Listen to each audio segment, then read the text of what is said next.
Bom dia a todos. Bom dia. Vocês estão me ouvindo bem? Sim. Então não precisa de microfone? Não. Um dos problemas que eu tinha na infância, quando a minha mãe brigava comigo, era esse. Ela me chamava de gralha, porque eu falava alto demais. Eu podia ter feito disso um trauma para minha vida e nunca mais falar, mas eu falei, peraí, se te derem um limão, em vez de chupar o limão e ficar azedo, faça uma limonada.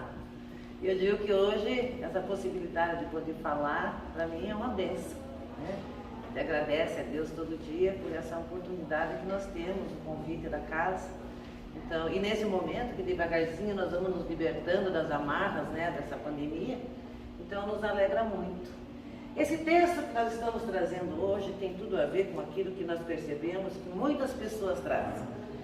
A grande maioria aqui já deve saber quem é Paulo de Tarso, né, a história de Paulo. Vou fazer um breve resumozinho aqui para nós perdermos muito o nosso tempo, né, porque eu quero trabalhar mais os ensinamentos de Paulo. Então, Saulo de Tarso, né, era um doutor da lei, um protetor da lei mosaica. E como um protetor, logicamente, ele trazia o seu radicalismo, né, tem que defender a lei. E ele começa a perseguir todos aqueles que são contrários àquela lei. E ele começa um processo de perseguição dos cristãos, né, que traziam uma mensagem, a boa nova, né?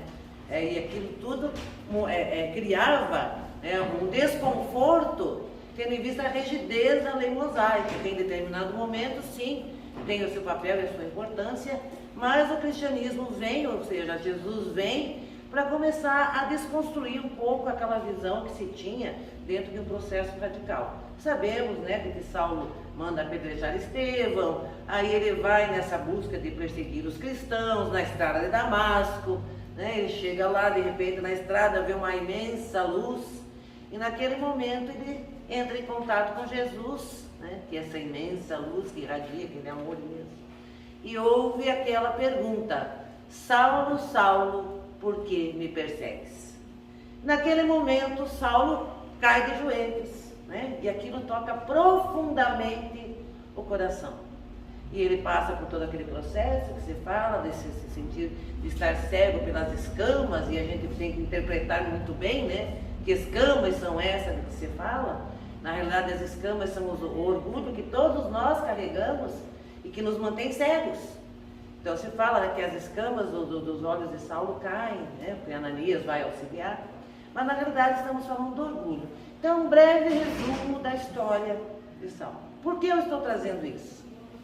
Porque é muito interessante nós percebermos, nas conversas que temos, as pessoas dizerem, puxa, mas é muito difícil mudar. É difícil. De repente pensa que já está superado o problema e quando vejo, bum, lá vou eu de novo repetir. E isso é assim, não é de longo tempo.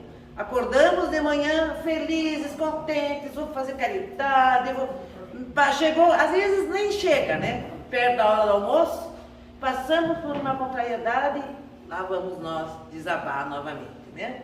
Sentimos raiva, ficamos enfurecidos, damos uma resposta atravessada, ficamos achando que o outro não está cumprindo, então eu não amo tanto quanto amava, você vai ver só, não quero mais saber de você. É como nos dias de Joana de Ângeles, né, que se utiliza muito da obra de Jung, que fala da sombra. De repente uma fera vem à tona, né? Eu gosto muito de comparar, não sei se vocês já viram, com aquele videozinho que tem do Pateta, que o Detran usa muito, né, nas aulas, né? O Pateta acorda de manhã cantando, feliz da vida, os passarinhos mordendo as plantas, tudo lindo. Abre a porta da casa, a hora que ele sai também cantando, ele desvia da formiguinha, olha a caridade, ele desvia da formiguinha. Quando ele entra no carro, ele vira um monstro. Então é um vídeo muito legal, assistam, porque mostra muito quem somos nós. Mas nós entramos nesse grande conflito. Puxa, mas espera aí, eu estudo tanto, né, faço o evangelho no lar e não consigo mudar isso. E são duas figuras que nos chamam a atenção: Maria de Magdala, Maria Madalena, e Paulo de Tarso. Que nos ficamos pensando quando vamos estudar esses personagens, essa história, essa conversão, né? De repente mudou tudo. Como que isso acontece? Como que pode? E aí nós dizemos assim, mas isso não é para mim agora. Não, eu não consigo. Não, eu não tenho jeito. E aí nós começamos a nos sentir como que culpados por ser quem somos, por ter dificuldade. Nos sentimos fracassados. Achamos que, puxa, mas eu tento, estudo, leio. Já li 10 vezes o Evangelho. Abro o Evangelho toda hora. Mas continuo sendo a mesma pessoa. Por que isso acontece? E levando em consideração que nós às vezes entramos num estado de desânimo. Né? Não adianta. E nós vamos buscar aqueles ditados: pau que nasce torto, morre torto. Acho que não tem mais jeito. Sabe uma coisa? Não vou mais na casa espírita. Não vou mais estudar.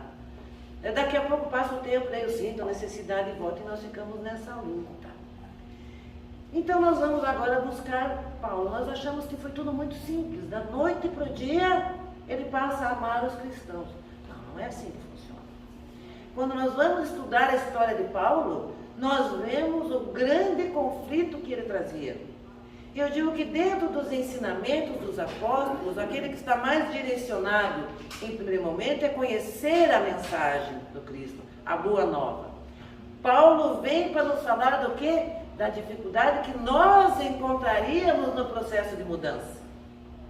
Porque às vezes se pergunta, mas por que Paulo, né? Virou um apóstolo, mas Jesus sabia, ele foi convocado. Todos nós estamos sendo convocados a todo momento a participar da obra. Ninguém é excluído. Nem Maria Madalena, nem Saulo de Tarso, todos nós. E naquele momento ele sentiu essa convocação para a mudança. Mas ele trazia para a tarefa a sua sombra, as suas imperfeições. Então, quando nós vamos estudar, às vezes nós ficamos tão presos lá ao ensinamento de Jesus, e devemos estudar sim, e esquecemos que ficamos no campo da adoração sem ação. Paulo já vem nos dizer assim: ação. Porque vocês agora têm o que vocês precisam, o conhecimento. Mas o conhecimento sem ação não transforma, não modifica. E isso depende de um exercício constante. Então Paulo, essa figura, vem nos falar das fraquezas humanas. Das nossas fraquezas. Por que um dia eu faço bem, no outro dia eu faço mal? Que é isso que ele vai nos falar aqui, no primeiro ensinamento. Pois o que faço não é o bem que desejo. Nós não queremos o bem. Nós não estamos fazendo que nem um pateta, levantando de manhã alegre, feliz, não pisando na formiguinha, queremos ajudar todo mundo. Mas o mal que eu não quero fazer. Quero o bem, mas acabo fazendo o mal. Mas o que é o mal que nos dizem os Espíritos? É a ignorância do bem. É a ignorância. Nós ainda não compreendemos o bem. Por que não compreendemos o bem? Porque nós não estamos acostumados ao bem. Porque estamos vindo de uma marcha onde o que predomina em nós, que os Espíritos nos falam, é o egoísmo. Né? É o egoísmo. E é isso que nós vemos. Então, aquela ideia, né, da mandioca, né, da farinha, que diz, né, mandioca cara, no pirão primeiro. Não é isso? Nós ainda não fazemos isso, vamos cortar um bolo. E de repente pomos a fatia lá, e quando nós vamos esconder, nós olhamos: puxa, essa fatia é maior, vou pegar para mim. Não é isso? Está em nós. Tem uma fila lá de alguma coisa. Eu já me preocupo. Eu preciso? Não, mas eu vou na fila porque é bom. Isso é o egoísmo que está em nós. É o resultado de todas as experiências. Por isso que em nós ainda o materialismo predomina. A matéria subjuga o nosso espírito. Que é aquilo que nos fala, né, lá no livro dos Espíritos, quando ele vai qualificar lá o Espírito puro. O Espírito puro é aquele onde não mais a matéria subjuga o Espírito, mas o Espírito subjuga a matéria. Quer dizer, o Espírito domina. Opa, não, peraí, eu não preciso, eu não quero, eu não vou fazer. Então, por isso que ainda para nós é muito complicado, porque desejamos o bem, mas acabamos fazendo o mal. Esse eu continuo fazendo. E aí nós não compreendemos. E aí nós vamos buscar, né, essa questão dos atavismos. Atavismos são todas as experiências passadas que estão registradas em nós.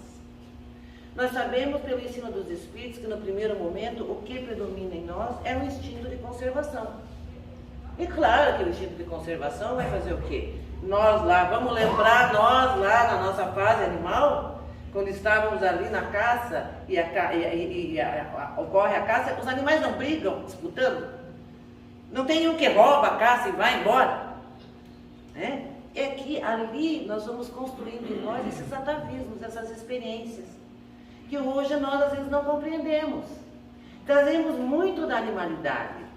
Por isso que nós acabamos repetindo aquilo que nós entendemos como mal, que na realidade é ignorância, mas como um aprendizado que se fez em determinado momento, que era necessário, mas hoje não é mais.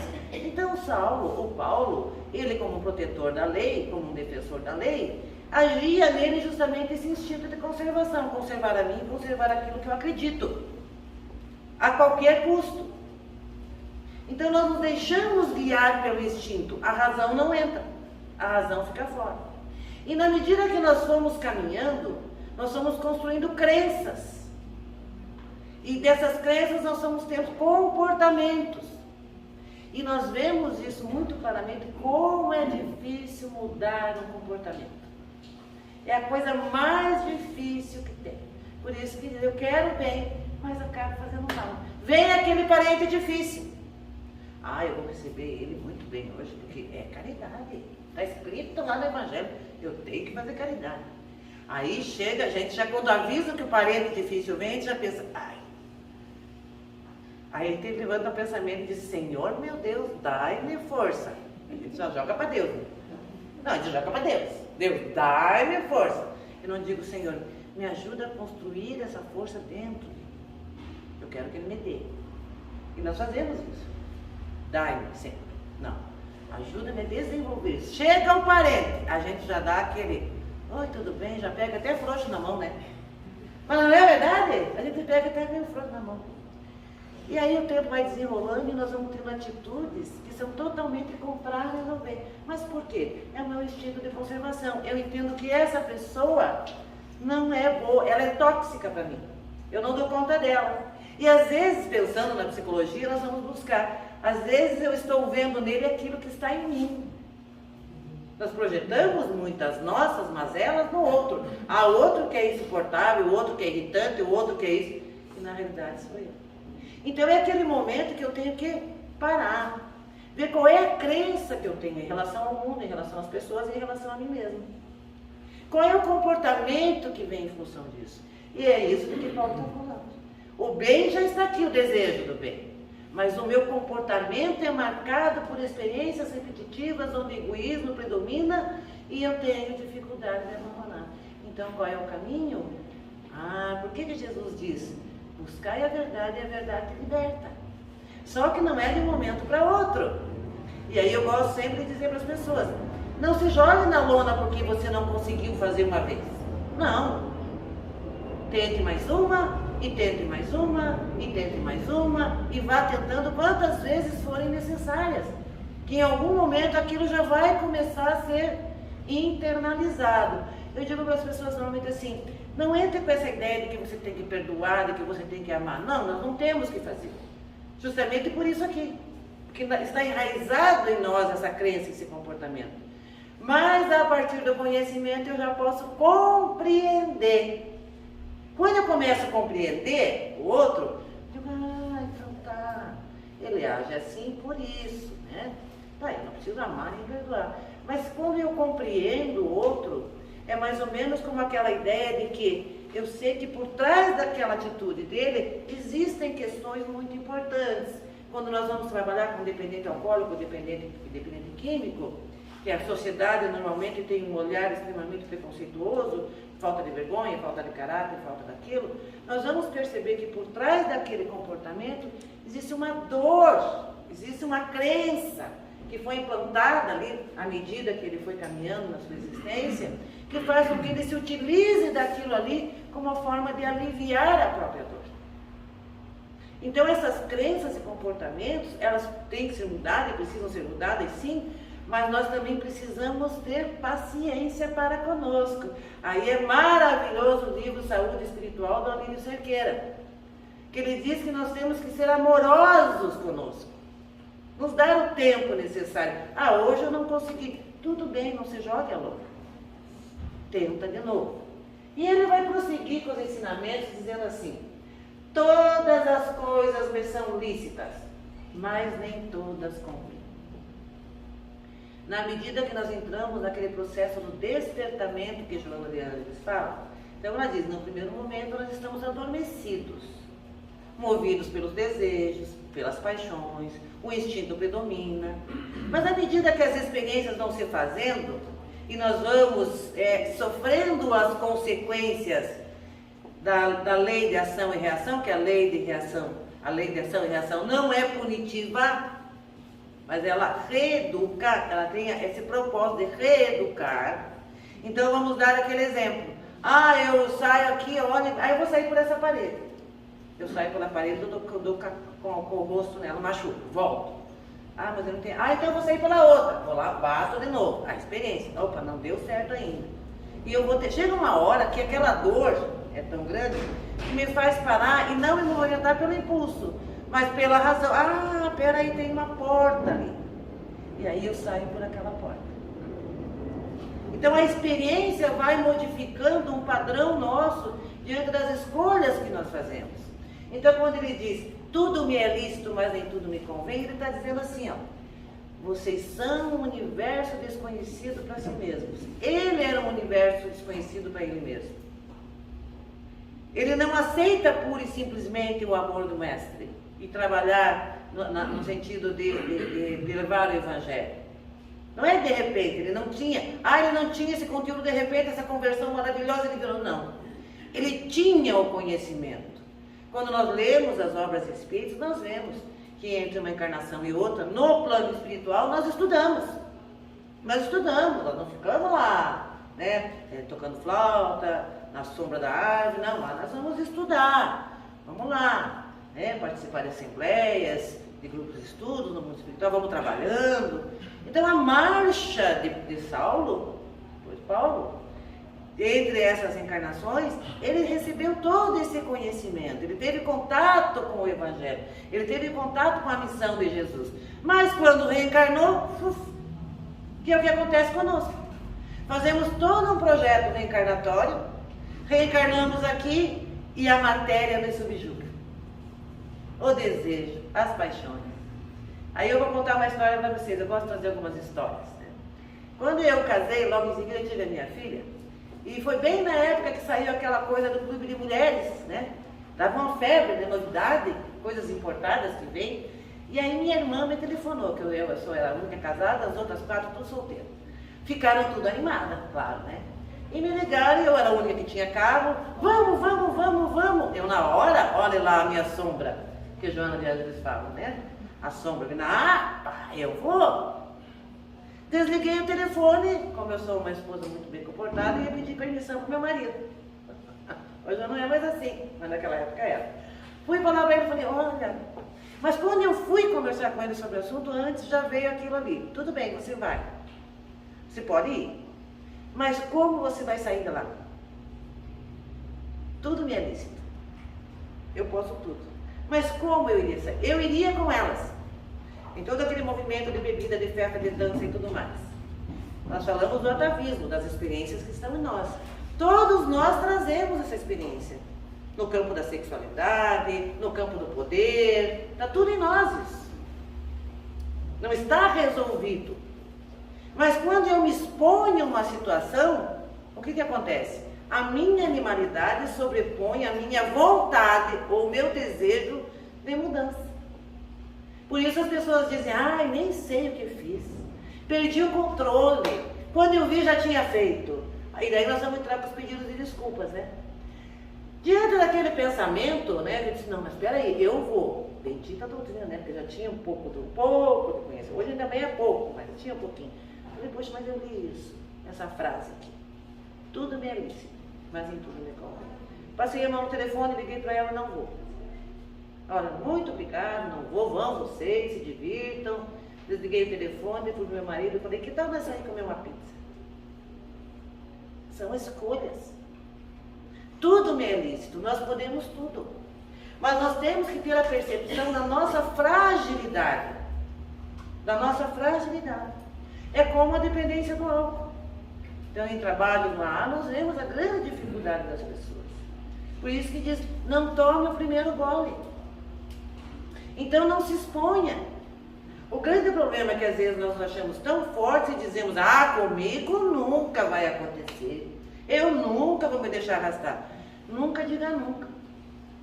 Porque se está em nós isso, é muito fácil.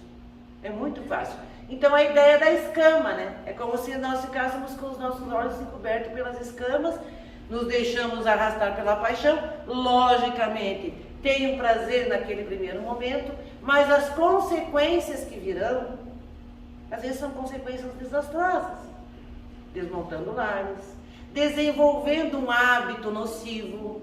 Às vezes, eu já tive em outras encarnações contato com a bebida, contato com a droga, todos nós tivemos. E aquele que não teve pode vir a ter. E aí é o bacana de nós compreendermos, né, a marcha do espírito. Esse que diz, eu nunca, não diga. Porque aquilo que eu não vivi, eu posso vir a viver. Então, quando eu paro e penso assim, peraí, isso está em mim, esse é um universo desconhecido, essa é a minha sombra. E aí eu parto para a razão, não mais a emoção ou o instinto, e a razão vai me dizer, a emoção e o instinto não pergunta, só faz. Que nós chamamos de impulso. Não vi, quando vi já fiz. A razão não, a razão diz, stop, pare, pense. Isso que você vai fazer é bom para você? É bom, né? A gente quer se divertir, a gente quer ir. Mas o que isso vai trazer, o que está por trás desse prazer? O que nós podemos falar? De uma destruição moral. Porque nós vamos desconstruindo aquele pouco que já construímos.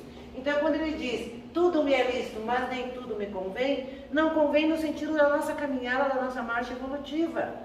Porque nós podemos ficar repetindo o mesmo padrão de comportamento quantas encarnações nós quisermos. Deus não colocou uma data, limite para nós alcançarmos a evolução. Deus aguarda, até que para Deus nós já somos perfeitos, só nós não sabemos, porque nós nos perdemos.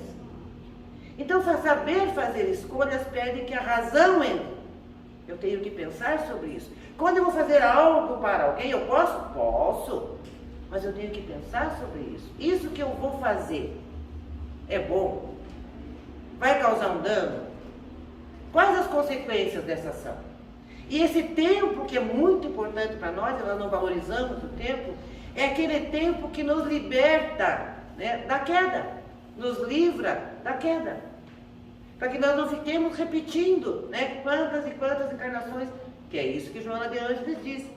Nós estamos num ciclo vicioso de erros, de repetição de erros, de experiências frustradas. Então, emoção, impulso, instinto, tem que ser ocupado pela razão. A razão tem que dizer. Isso que eu vou fazer, vamos dentro dos relacionamentos, né? Isso que eu vou fazer vai ferir a minha esposa? Vai ferir o meu companheiro? Então não é para mim. Então vamos sair comer uma pizza, vamos passear no parque, vamos alimentar e fortalecer os laços familiares, porque é uma realidade, né? Então tudo me é lícito, mas nem tudo me convém. Aquele, pois, que pensa estar em pé, olha, não caia. Nós falamos um pouco disso. Eu acredito sim que não. Eu conheço a doutrina espírita de trás para frente, de frente para trás. Não tenho mais problema nenhum. Pode vir o que vier e eu enfrento. Ele está dizendo isso. Cuide quem está de pé. Porque o risco é muito grande. Por quê? Porque, como nos diz a Lírio, saber é uma coisa, saber é fácil. Saber é a coisa mais fácil que tem. Eu vou na biblioteca, pego o livro, leio, faço curso. Isso é uma coisa assim espetacular. Tanto que nós vemos, né? Nós estávamos comentando. Tem aqueles que decoram a página, o capítulo, tudo decorado, tudo bonitinho e tal. Então, saber é muito fácil. Aí vem aquilo que a Lírio fala, internalizar é outra coisa. Porque eu posso saber, mas eu não faço uma reflexão sobre aquilo que eu estou sabendo. Não aplico isso para mim, não penso sobre isso. Quando nós vamos falar lá de concentração, de ficarmos Nós temos que ter um tema e trabalhar esse tema. Por exemplo, estudei hoje lá no Evangelho, no Livro dos Espíritos, enfim, sobre o orgulho. Ai, que bacana, falou do orgulho, legal, vou embora, eu continuo mesmo orgulhoso. Agora, aquilo que eu aprendi tem que ser pensado, refletido, analisado, observado em nós, que é o processo de autoconhecimento. É o processo de autoconhecimento. Se não ocorre isso, se eu não internalizo, eu não vivencio. Então ele dá esse espaço. Saber, internalizar e vivenciar. É a experiência, né? É o exercício que vai fazendo com que isso faça parte de nós. Eu lembro muito bem que uma vez, há uns 10, 15 anos atrás, não podemos falar muito de data, senão se descobre a idade da gente, né? Há um tempo atrás, bateram no meu carro. Pá! Eu desci do carro, raivosa com a mulher, ela deu a traseira, ela queria fugir. Eu falei, mas como que você vai no meu carro? Não, mas não foi nada. Eu digo, não foi nada no teu carro, mas foi no meu que é importado. Olha lá. E eu estava saindo da casa espírita, elevadíssima. Nossa, caridosa, bondosa. É a história do Pateta, né? Minuto seguinte, naquele momento, opa, mas peraí, o que eu fiz? A razão, o que eu fiz? O que você está fazendo? Falei, meu Deus, olha, a minha arrogância, a minha prepotência, não tive piedade da mulher, não tive compaixão. Ai, Senhor amado, olha lá, ó. Quero fazer o bem, mas o mal, somos nós. Aí eu me jogo na lona, desisto da luta, não vamos, não, peraí. Levei 10 anos, gente, pesquisando e estudando o orgulho. Tentando compreender o orgulho, as consequências do orgulho. É bom, é ruim, que entra no Parda, leiam, saúde espiritual. Percepção, aceitação, aceito que sou orgulhosa, não vou brigar comigo. Amorosidade, né? Reflexão, pensar sobre. Isso é saudável, é bom, o orgulho é bom? Qual é o prejuízo que a pessoa tem por ser orgulhosa? Qual é o dano que causa para o outro? A reflexão. Decisão, eu quero mudar isso ou eu não quero mudar? Ah, tá, eu quero mudar isso. Ação. 10 anos trabalhando isso. Falava uma coisa, pensava, mas isso aqui é arrogante, não, vamos mudar isso. Passou 10 anos, a prova chega, né? Olha como a lei é maravilhosa. É assim, a prova chega. Passando de novo de carro, sai um cidadão de um bar que estava lá e pum, bateu no meu carro. A hora da prova. Não pensei nisso, mas na hora já uma coisa, agora eu tenho que ser diferente. Respirei fundo, desliguei o carro, desci do carro, olhei para o senhor veio todo desconjuntado, falei, calma, tá tudo bem. Conversamos, daí ele já quis contar a história da filha dele, que estava no Japão e chorou e tal. Não, mas tá tudo bem, tudo certo, mas eu sou latoeiro, eu conserto seu carro. Não, tá tudo bem, o senhor conserta, tá tudo bem, vamos embora. Foi uma sensação tão estranha, porque eu digo assim, são as experiências nossas que servem para os outros, né? Eu liguei o carro, saí, quando eu virei a esquina, eu me deu uma alegria, que se alguém olhasse e dissesse, pô, mas bateu no carro dela, ela está alegre, mas a alegria que me veio foi a certeza, eu venci uma prova. Eu venci uma prova. Qual era a prova? Aquela que eu não passei lá atrás, do orgulho, da arrogância, da potência, podia ter brigado, xingado, não. Obrigado, Senhor. Mas não quer dizer que eu não possa cair na próxima. Porque vocês vejam, como nós somos um universo, e as experiências que o mundo nos oferece são tantas, que nós vamos viver muitas coisas. Em algumas nós vamos vencer, outras nós não vamos vencer, vamos trabalhar para futuramente vencer, e coisas novas vão se apresentar. Mas aí é o que nos diz o Olívio, todos nós somos aprendizes nessa escola. Qual é a nossa dificuldade? Quando eu acho que eu sou mestre. Eu já sei tudo. Damos conselho para todo mundo, orientamos todo mundo, fazemos para todo mundo. Mas na primeira pegadinha da vida, como eu disse, na primeira prova eu desmonto. Né? Se eu for capaz de tirar as escamas do orgulho e olhar e dizer, não, aqui está o meu ponto frágil, que é disso que Paulo fala, todos nós temos pontos frágeis. Coisas que nos faltam, coisas que estão aprendidas de uma maneira incorreta. Então, por isso ele nos diz, cuide quem está de pé, ore, não caia. Então, qual é a recomendação de Jesus? Vigiai e orai. Vigilância e oração. É disso que está falando. Quando nós, porque às vezes as pessoas invertem, né? Oração e vigilância. Não, é vigilância. Vigiar é vigiar os nossos pensamentos, os nossos sentimentos e o nosso comportamento. Nós temos que ser juízes de nós mesmos, não dos outros. Que é isso que os Espíritos orientam. Olha para você. Olha para as tuas mazelas, para as tuas cicatrizes, para as tuas dores, para as tuas ações, não a do outro. Então, quando eu faço esse movimento, né, de olhar aqui, eu estou vigiando, quer dizer, eu estou cuidando de mim. Aí, para manter o meu padrão vibratório e a assistência dos bons espíritos que nos auxiliam nessa trajetória, nos intuindo, nos inspirando, nos mostrando, né? E quantas vezes eles fazem isso e nós, às vezes, não percebemos. Então, a vigilância está justamente em olhar para si, perceber isso, elevar a nossa vibração, rogar sempre a assistência dos bons espíritos que nos auxiliem nesse momento de fraqueza. Sim, podemos pedir que eles nos auxiliem, mas eles não vão fazer por nós o que nos cabe. Porque não adianta eu bater na porta e não abrir, eu preciso abrir a porta. E a oração para sustentar e manter o nosso padrão vibratório. E a oração não é aquilo, né, decorado, pronto, de joelho, não. Senhor, meu Deus, olha por mim, olha por todos. Envolve-me nesse momento, abre o meu pensamento e o meu sentimento ao entendimento maior do melhor caminho a percorrer. E se na hora da queda, Senhor, sustenta-me, dá a mão, para que eu não desanime e siga em frente, confiante de que está comigo. Então é nesse sentido que a oração nos mantém num padrão mais elevado, que nós podemos ter a sintonia com os amigos que vão nos inspirar, nos intuir. Agora, se eu baixei o padrão vibratório, não estou nem aí, quero mudança, mas não faço esforço, o nosso amigo espiritual tenta nos intuir, nos inspirar, mas não alcança.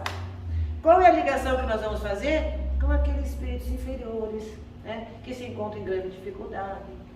Então, mais uma recomendação de Paulo, né? Aí ele vai nos dizer assim, ó: eu sei e estou certo no Senhor Jesus, que nada de si mesmo é imundo, a não ser para aquele que assim o considera. Para esse é imundo. Nós somos muito críticos dos outros, né? Nós somos muito críticos dos outros. Basta olhar a nossa sociedade como se debate nessa questão do preconceito, né? A diversidade está aí, nós já deveríamos estar no nível de compreender que cada um é cada um é único, cada um está num degrauzinho da escala evolutiva, cada um tem a sua experiência, mas nós ainda, em função das escamas do orgulho que nos encobrem, não queremos enxergar, olhamos somente para nós e achamos que nós somos um modelo para tudo. Todo mundo tem que ser como eu, pensar como eu, sentir como eu. É isso que nós fazemos. É disso que ele está falando. Então nós temos nesse processo todo de começar a compreender que a bondade divina, eu quando era criança eu sempre pensava, nossa, mas Deus tem um trabalho danado, né? Você veja, não existe uma forma igual a outra. Cada um de nós é um ser diferente. Mesmo os gêmeos, que se dizem idênticos, não são idênticos.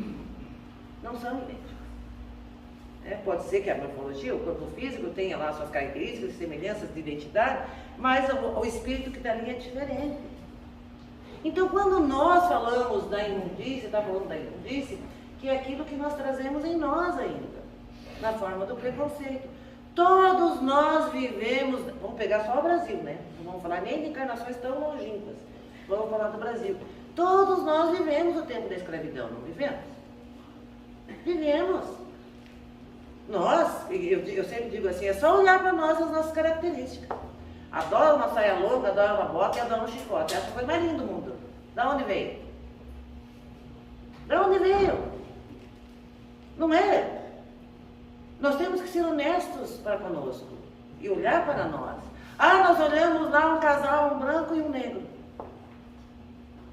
Eu posso não falar nada, mas aquilo me incomoda.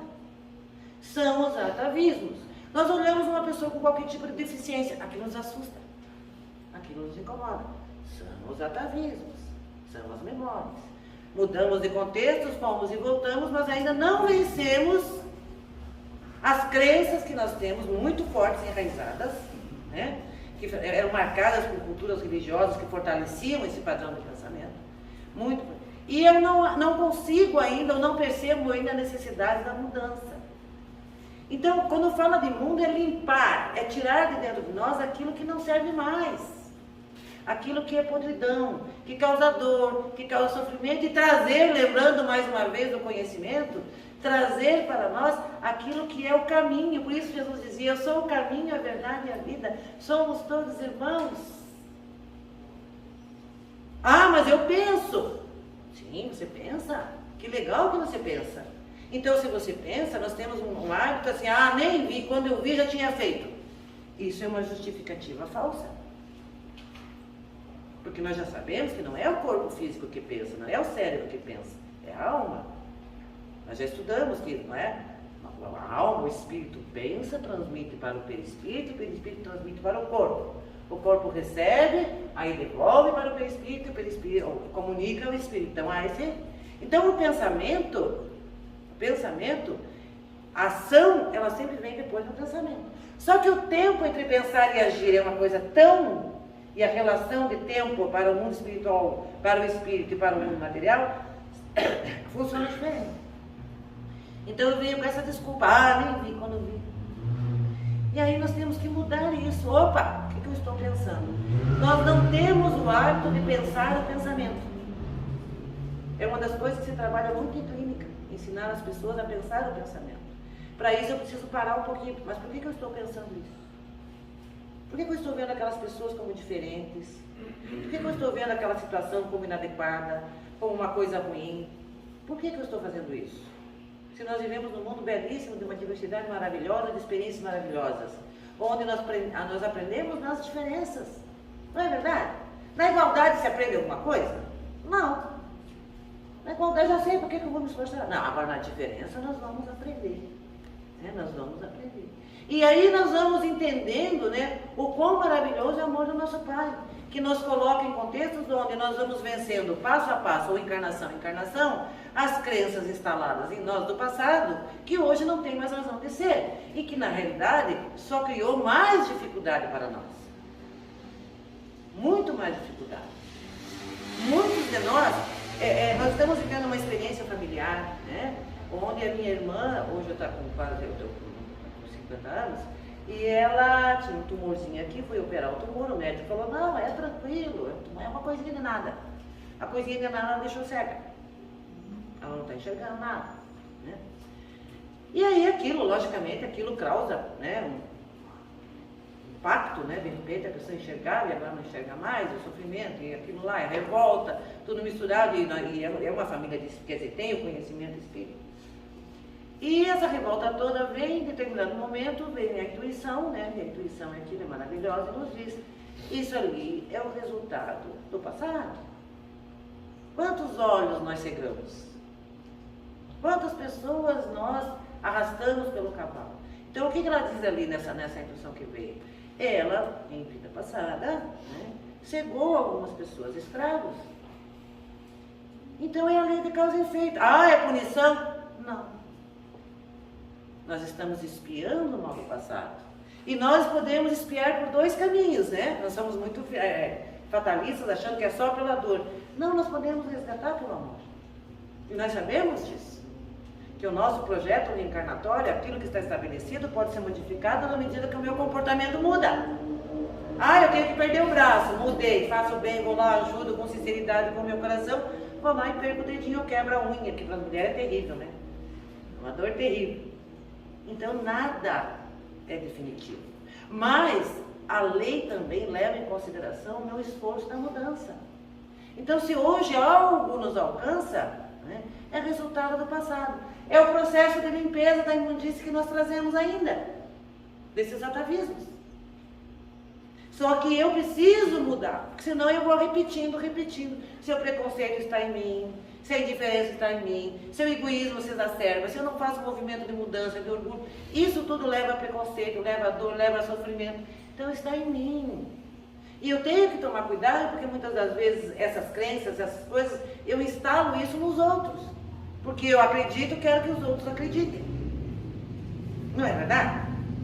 Nós somos excelentes conselheiros para os outros, mas péssimos conselheiros para nós mesmos. E não vos conformeis a este mundo, mas transformai-vos pela renovação da vossa mente. Aí está escrito a renovação do cérebro? Não. O cérebro é a ferramenta. A mente é do espírito. Então nós precisamos nos renovar.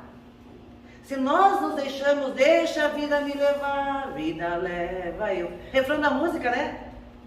Estamos nesse mundo, deixa a vida me levar. Pode ser.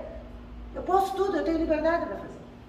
Mas existe uma lei que diz, lá na frente você vai ter que corrigir isso. Você vai ter que corrigir isso. Aí de que maneira nós vamos corrigir isso? Nós sabemos. Nós vivemos num mundo de prova e expiação. Os espíritos que aqui habitam são espíritos imperfeitos. Há ainda o predomínio do mal no sentido da ignorância. Então, o que Jung fala? Jung traz uma visão muito legal, que ele diz, fala de diferenciação. Joana de Ângeles trabalha bem. É a massa, nós fazemos parte de uma massa, né? A massa manda ir para a esquerda, todo mundo vai. A massa vai para a direita. Eu não questiono, não pergunto, por que a massa está indo para a direita? Por que a massa está indo para a esquerda? Por que eu tenho que seguir isso? Por que eu não posso pensar e dizer, não, mas espera aí, em vez de ir para a esquerda, eu quero ir para frente, eu quero ir para trás, eu quero mudar a minha rota. Então Jung, quando trabalha isso, a questão da massa, e Joana de Ângeles também trabalha, diz o seguinte, dá como exemplo Gandhi. Gandhi é um espírito que veio, sim, né? Ele não veio pronto com toda aquela visão humanista dele, né? Com aquela ideia de paz e tudo mais, não violência. Ele teve a sua trajetória através de diversas encarnações. Então diz que Gandhi, quando aqui viveu, ou nessa trajetória do espírito, porque Jung não trabalha muito a questão do espírito, para não confundir ciência com religião, mas Joana trabalha muito bem isso, diz, na medida da marcha evolutiva, à medida que nós despertamos a nossa alma para a razão, nós vamos nos destacando da massa, nós vamos nos diferenciando, por isso que nós admiramos. Nossa, uma Maria Teresa, uma Irmã Dulce, um Chico Xavier, um Divaldo. A gente olha essas pessoas, essas criaturas e diz, meu Deus, o Gandhi e outros tantos. Mas são espíritos que se destacaram. Então essa diferenciação é o seguinte, eu já não sigo a massa, mas eu trabalho pela massa. Eu procuro ajudar a massa, contribuir. Então nós também precisamos ir nos diferenciando. Mas para isso é preciso que eu comece a trabalhar na minha razão. Temos a inteligência.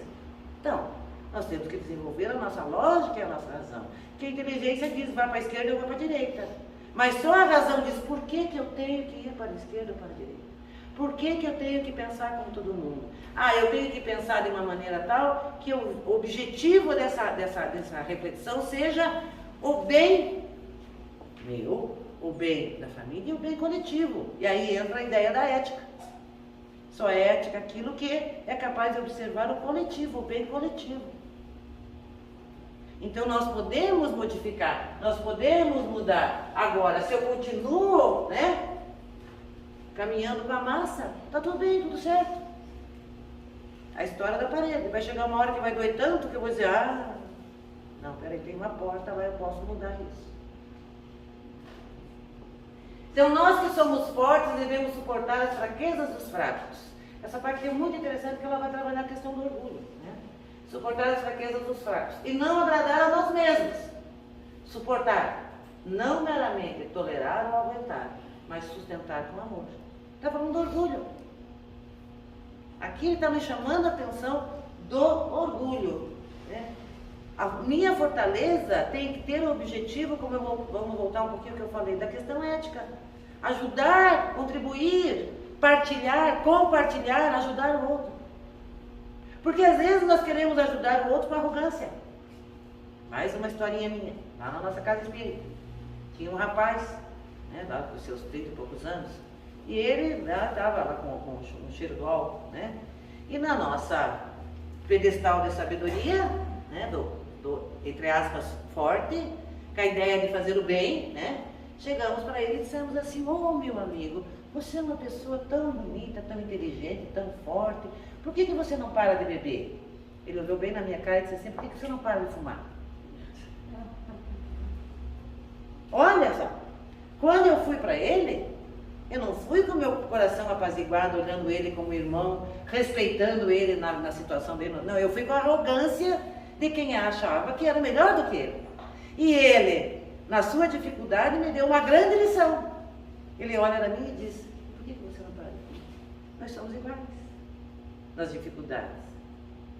Então, às vezes, todo conhecimento que nós temos que ter um certo cuidado. Porque nós acabamos, por nos esconder atrás de uma ideia, uma falsa humildade. E é aquilo. O nosso coração tem que ser tocado pelo desejo de ser melhor. E aquele que tem esse desejo de ser melhor começa a compreender, que ninguém é melhor do que ninguém. Que todos nós estamos na mesma estrada evolutiva, trazendo as nossas mazelas.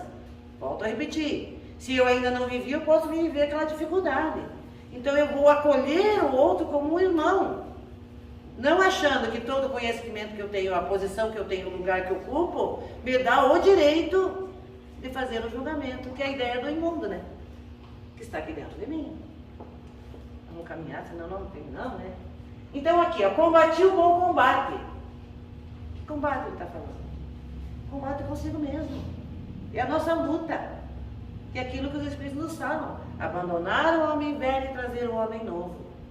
O homem que se reconstruiu, modificando crenças, comportamentos, buscando saber, mas trazendo para dentro de si esse saber e colocando esse saber em prática. Enquanto nós não lutarmos contra... Porque é muito fácil brigar com o vizinho, Brigar com o parede é fácil, brigar com o vizinho é fácil, brigar no trânsito é fácil. Tudo isso é muito fácil para nós. Mas esse bom combate é um combate interno. Eu vou trabalhar as minhas imperfeições, as minhas mazelas. Vou olhar para mim. Vou agir com mais calma, com mais paciência. Então, combati o bom combate, acabei a carreira, guardei a fé. E a certeza de que toda mudança vale a pena.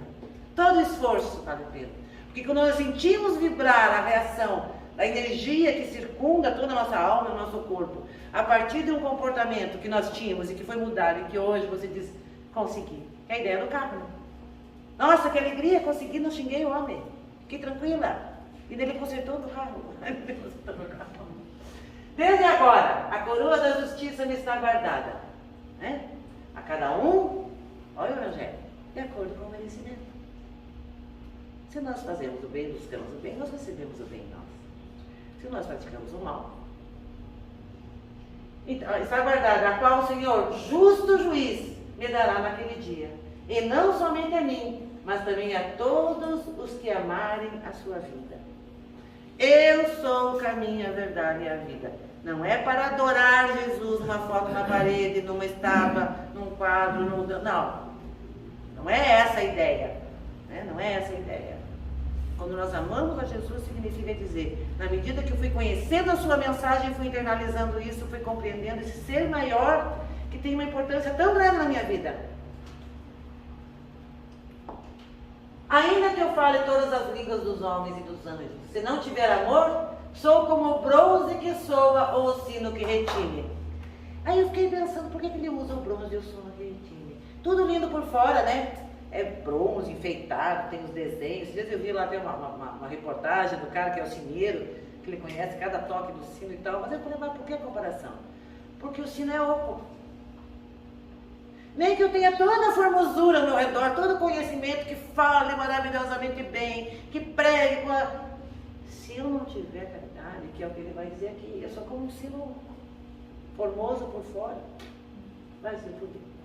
Mesmo que tivesse toda a fé, a ponto de transportar montanhas, se não tiver amor, não serei nada. E aí vem a pergunta, o que é amor? Amor é a somatória de todas as virtudes. Temos que caminhar, temos que seguir a nossa marcha, de experiência em experiência, desenvolvendo as virtudes que nós trazemos em germe. Se faltar uma só virtude, ainda não tem amor, então eu tenho que trabalhar mais.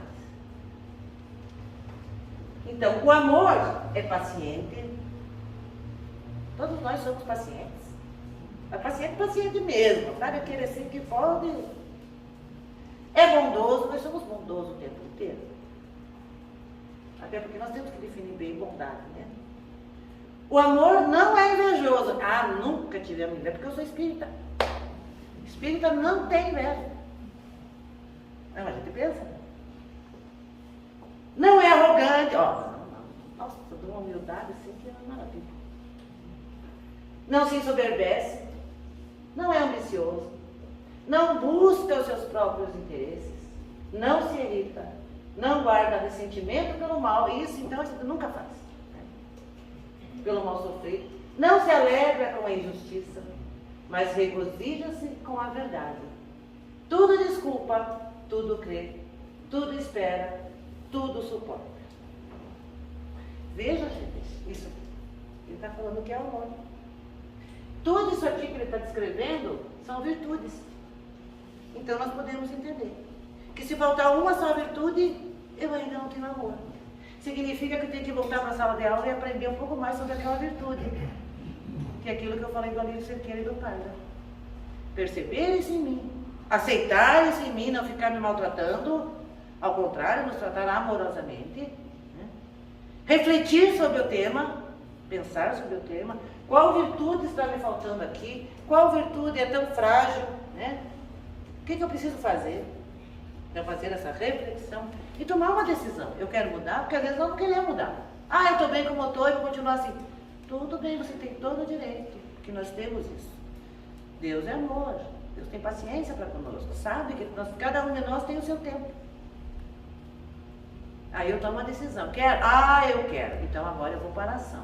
A ação se dá no dia a dia. E na capacidade que nós temos de parar e utilizar melhor o tempo. Não deixar que o impulso, peraí, deixa eu parar, deixa eu respirar nessa situação, deixa eu pensar. O que eu faço? Qual é o melhor caminho? Mas eu não sei qual é o melhor caminho. O Evangelho diz, buscai e acharei. Senhor, me aponta um caminho. E a intuição e a inspiração vem. Compreende, entende, tolera, envolve, acolhe, se afasta. Às vezes precisa se afastar. Às vezes nós não damos conta. Não dou conta daquilo lá, eu vou perder minha paciência. Como você perder? Não, porque ninguém pode perder o que não tem, né? Mas eu não estou tendo paciência suficiente para lidar com ele. Então é melhor eu vou ficar mais longinho. Ótimo! Se essa atitude nos ajuda, porque às vezes nós confundimos as coisas. Nós achamos que nós temos que estar juntos. Eu tenho que abraçar porque eu tenho que amar. Não.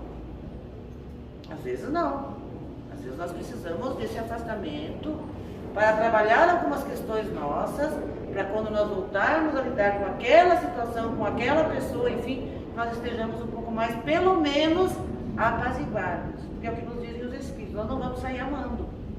Nós não vamos sair perdoando. Mas se nós conseguirmos compreender, mas essa compreensão pede tempo. E aí nós voltamos. Então os ensinos de Paulo nos trazem isso, né?